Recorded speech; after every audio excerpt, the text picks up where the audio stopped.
Some Brahmins who lived in the forest with the Pandavas went to King Dhritarashtra and told him about the hardships the Pandavas were facing because of man-made misfortunes. Being supporters of the Pandavas, these Brahmins blamed Dhritarashtra for not preventing their suffering.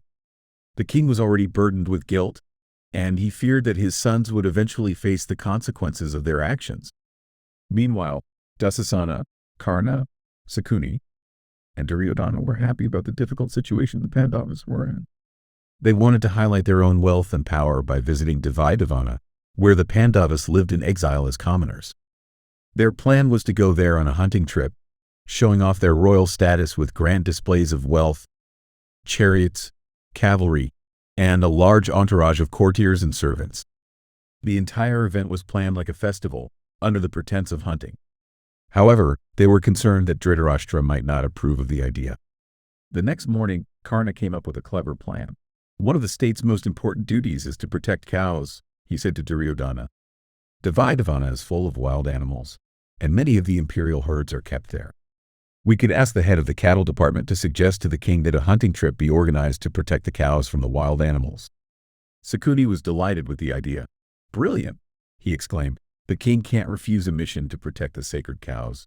They went to Dhritarashtra, bringing along a cowherd named Samanga, who had been well prepared to speak. Samanga said to the king, Dvaidavana is an excellent place for raising cattle, but recently, wild animals have been attacking the herds.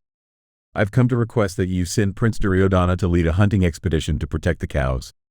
Duryodhana then added that it was his duty as a prince to ensure the cows' safety, hoping this would convince the king to approve the trip. Dhritarashtra had his doubts about the plan. He knew that the Pandavas were living in Dvaidavana and said, the Pandavas are there, suffering from the humiliation of their defeat. Right now, Dharmaputra is keeping them calm, but if you go there, their anger might explode. I advise you to wait peacefully until their exile ends. It's unwise to disturb sleeping dogs, and even more foolish to provoke hungry lions by entering their den. I regret not listening to Vidura's wise counsel. We didn't send the Pandavas to the forest because we were poor. We were driven by greed, taking more than we could handle. How could we escape Bhima's wrath? I've heard Arjuna now has powerful weapons. If war is about bravery, the Pandavas have plenty of it. If war is about having the best weapons, they're prepared for that too. Tricks might win a game of dice, but not a great war. And if victory requires more than just human strength, they have Sri Krishna on their side.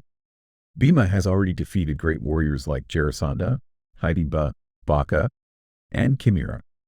Why would you want to walk into Bhima's rage like a moth to a flame? I cannot grant you this foolish request.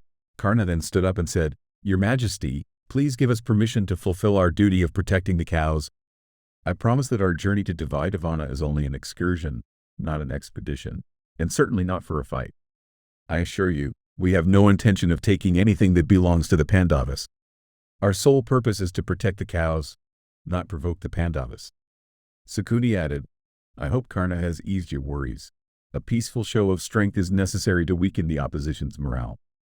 Dharmaputra won't be easily provoked and won't act hastily before completing his exile.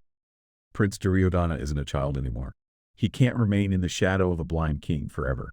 As his father, it's your duty to encourage him and prepare him for the responsibilities that lie ahead. The request from the chief cowherd of Dvaidavana should not be ignored. Despite his better judgment, Dhritarashtra, who often spoke wisely but acted otherwise, gave in to their persuasion. He granted Duryodhana and his group permission to go to Dvaidavana, under the pretext of protecting the cows.